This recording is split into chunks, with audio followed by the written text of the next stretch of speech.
एक बड़ी breaking news आपको दे दे। सहारनपुर में कल हुई हिंसा से जुड़ी एक और बड़ी खबर मिल रही है।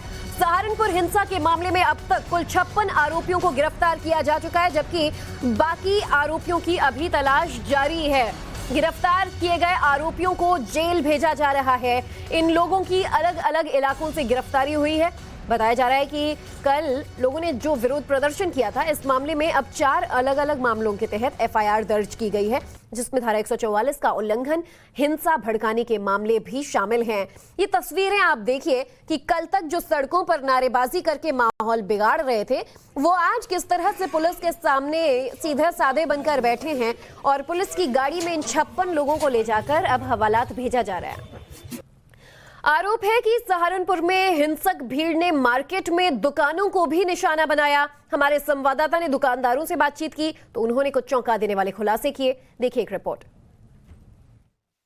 सहारनपुर में जो बाजार था, जिसकी फुटेज हम लगातार अपने दर्शकों को दिखा रहे हैं, वो देखें तो लूटपाट नजर आ रही है उन दुकानों पर। तो उन दुकानदारों से बात करते हैं, उन लोगों से बात करते हैं जो कि सहारनपुर में इस मार्केट में बहुत लंबे समय से। क्या नाम है आपका? सर मेरा नाम कार्तिक अरोड़ा है। कार्तिक, अगर मैं समझने की कोशिश करूं स्थिति, तो कल एकदम से कैसी स्थिति हो गई और क्या पहले से अंदेशा था कि ऐसा कुछ हो सकता है? सर अंदेशा की बात तो यह है कि प्रशासन को इस बारे में जानकारी होनी चाहिए, पहली बात।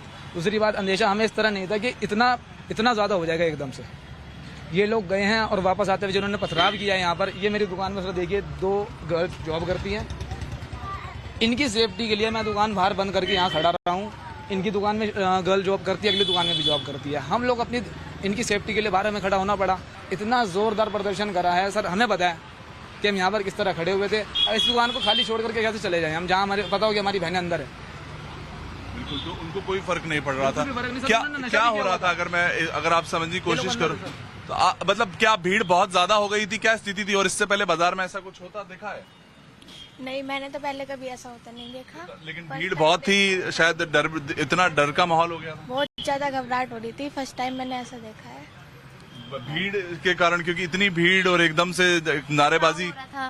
पथराव हो रहा था। हाँ जी, और बहुत भीड़ भाड़ हो रही थी। हमें बहुत डर लग रहे थे, बहुत मतलब पता नहीं क्या होने वाला है। बिल्कुल, तो देखिए वो एक डर का माहौल था यहाँ पर, वो लोग जो बता रहे हैं। तो 12 बजे के आसपास से शायद वो भीड़ एक बहुत इकट्ठी हो गई थी और जामा मस्जिद से खट्टा तक वो लोग गए, और फिर वापस किस तरीके से उनको, क्या पुलिस ने किया या फिर वो सोच समझ के आए कि अब लूटते हैं? सर वापस इनको, मेरे को तो ऐसा लगता है इनको कोई संदेशा आया।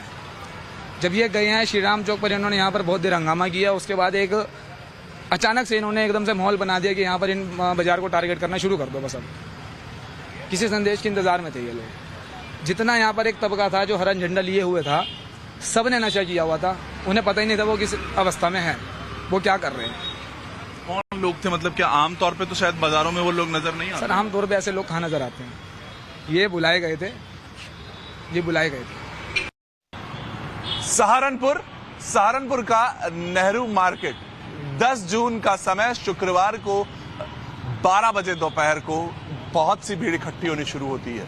जामा मस्जिद में 1:30 बजे के आसपास वो नमाज पढ़ी जाती है और उसके बाद हजारों की संख्या में वो एक जुलूस निकाला जाता है, प्रदर्शन किया जाता है। और ये वही सड़क है। उस सड़क की अगर मैं आपको तस्वीर दिखाऊं तो आज वो दुकानें आपको जरूर बंद नजर आएंगी, लेकिन कल जिस समय यहाँ पर हजारों लोग एक साथ निकल कर आए थे, उस समय वो व्यापार करने वाले लोग, यानी कि वो दुकानें खुली हुई थी, आम जनता जो थी वो खरीदारी पर थी। आम जनता यानी कि वो दिन दहाड़े, आप सोचिए किस तरह से उस जुलूस के द्वारा मार्केट को भी लूटा गया। सहारनपुर में आम तौर पर देखे तो इस वक्त शांति बनी रहती है, लेकिन इस बार सोच समझ कर कहीं ना कहीं चुनौती दी गई कानून व्यवस्था को। और ऐसा ही कुछ उन वीडियोस में भी लगातार टाइम्स नाउ भारत दिखा रहा है कि इस मार्केट में वो लूटपाट होती है और लूटपाट के बाद वो पत्थरबाजी की तस्वीरें सहारनपुर में भी नजर आती हैं। सहारनपुर में भी जो व्यापार यानी कि जो दुकान चला रहे थे लोग, उनके दुकानों में घुसकर लूटपाट की जाती है। आपको इस वक्त वो, मैं सड़क पर अभी भी साक्ष्य पड़े हुए हैं, यानी कि वो पत्थर इस वक्त मौजूद हैं, छोटे छोटे टुकड़े आपको दिख जाएंगे जो इस वक्त सड़क पर अलग अलग जगह पर हैं। यहाँ पर इस तरफ आगे आए तो यहाँ इस खंबे के पास आपको नजर आ जाएगा, यानी कि वो पत्थर बाजी यहाँ पर हुई और इतनी ज्यादा भीड़ थी, किस तरफ से कौन, किसी को कुछ समझ नहीं आ रहा था। वो भीड़ अपने आप में बयां कर रही थी कि अब वो किसी से नहीं रुकने वाली है। पुलिस जब उनको रोकने की कोशिश करती है, नहीं मानते हैं और फिर पुलिस उन्हें धकेलती है। पुलिस उन्हें जब धकेलती है तो वो नेहरू मार्केट यानी इसी मार्केट की तरफ आते हैं। यहाँ जामा मस्जिद से चलते हुए वो जुलूस घंटाघर की तरफ जाना चाहता है। वहां जब जा रहे होते हैं तो वहां से उन्हें खदेड़ा जाता है क्योंकि उनके पास कोई परमिशन नहीं थी और उस परमिशन ना होने के कारण जब उनको पीछे की तरफ खदेड़ा गया तो वो लोग यहाँ इस मार्केट में एक साथ आते हैं, वो भीड़ एक साथ आती है और यहाँ पर दुकानों पर लूटपाट की भी जो इस वक्त वारदातें हैं वो होती हैं। बहुत से लोग घायल होते हैं। इस वक्त मैं आपको एक मोबाइल शॉप के बाहर में खड़ा हूं और आप देखिए यहाँ पर वो पत्थर आपको नजर आ जाएंगे, जहां कांच वहां पत्थर यानी कि लोगों पर,